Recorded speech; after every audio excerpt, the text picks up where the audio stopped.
What's up, guys? Welcome back to another video. Yeah, I actually wanted to do a spoiler discussion for the first time in forever. I think my last spoiler video I ever made was for like Spider-Man No Way Home, which had a ton of spoilers in it at the time. So that's why I really wanted to, make a video with spoilers. And The Flash is no different. So, yes, if you're watching this, you should have watched the movie. Do not watch this. This is a big old spoiler warning. Like, full warning here. Don't watch this if you haven't seen the movie yet. I'm going full depth spoilers because I just want to talk about them. At the end of the movie, when they do the whole multiverse thing, I thought it was really cool. Some of the cameos, older Batman, you can see him running around the other multiverses, the old Superman and the old Superwoman.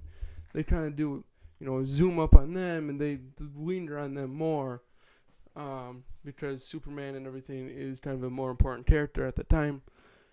Um, and then we get Nicolas Cage's Superman, I think it was. I've never seen it. I think it was a movie a long time ago where he played Superman, but it was really bad and everything. I knew as soon as he was flying by with the long hair and everything, I knew exactly who it was at the time, and at that point, I just lost it. Probably my cousin, who I went and saw it with, was probably thinking I'm crazy because I started losing my mind a little bit. Because I just think Nicolas Cage is really cool. And I just think it's cool to see him as Superman.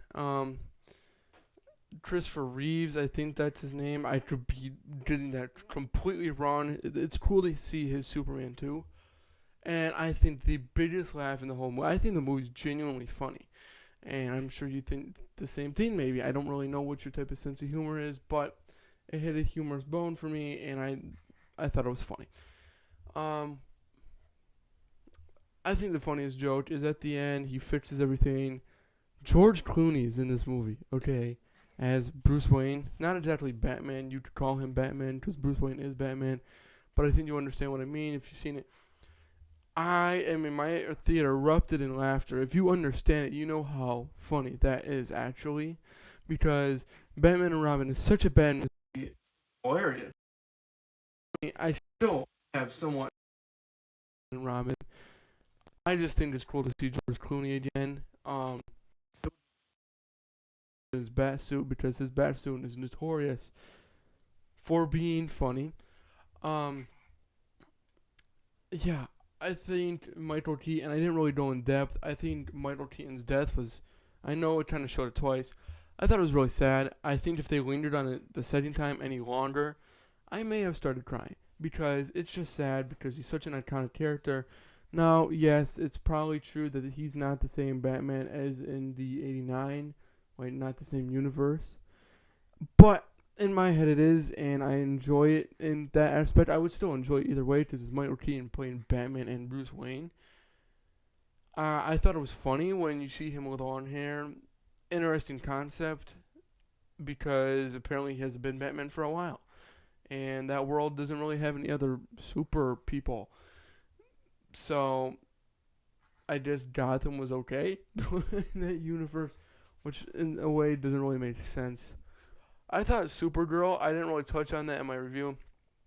I was actually really nervous about that character going into the movie because, if you look at something, there's my cat.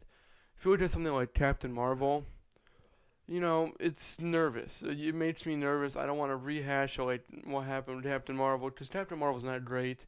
I don't think it's a very great character. I think Brie Larson's a great actor. I just don't think, Captain Marvel was developed correctly. I am still excited for the Marvels. I will still go watch the Marvels, and my anticipation is still there, just a little lower because I know the type of character Captain Marvel is. So going into that, I was worried they were going to do something like that, but for Supergirl, and they actually don't. Yes, you can complain that her backstory is literally like one sentence, which I do think, you know, could work.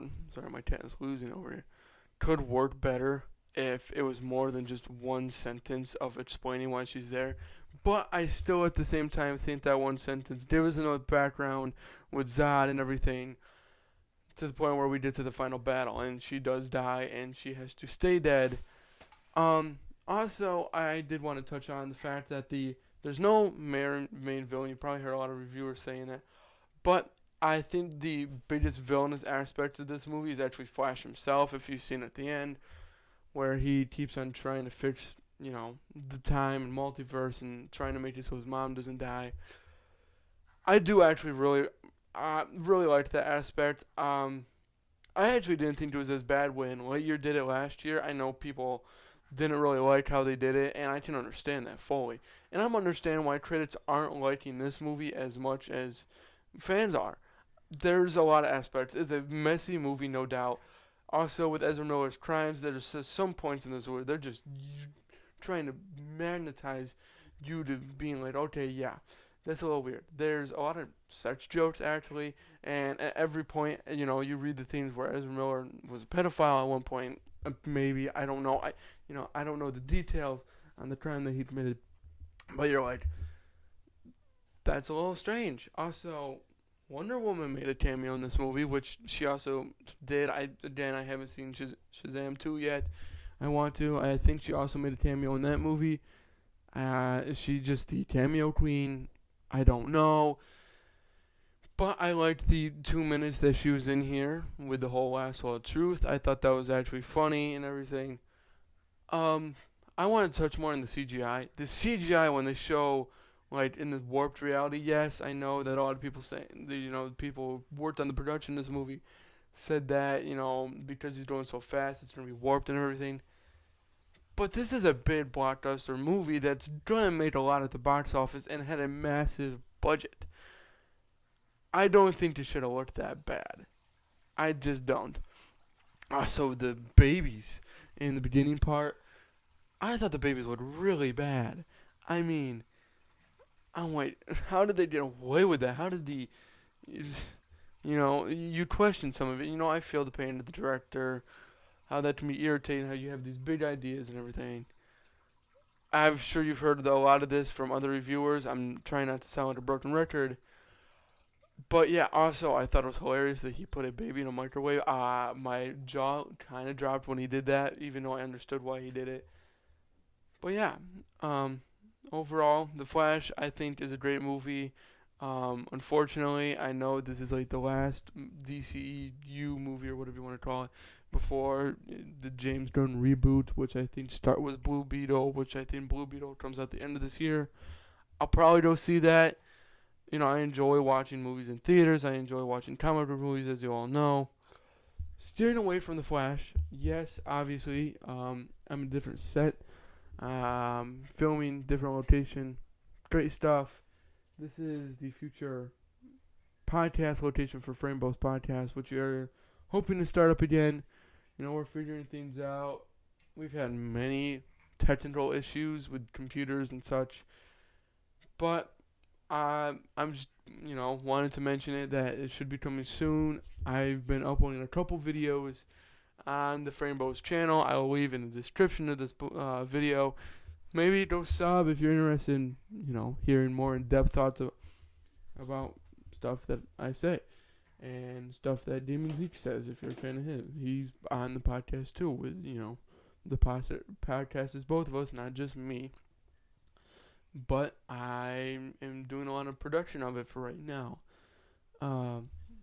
We got a nice setup going on here, and there's soon to be more. But yeah, thank you all for watching this movie. Peace out, like and subscribe.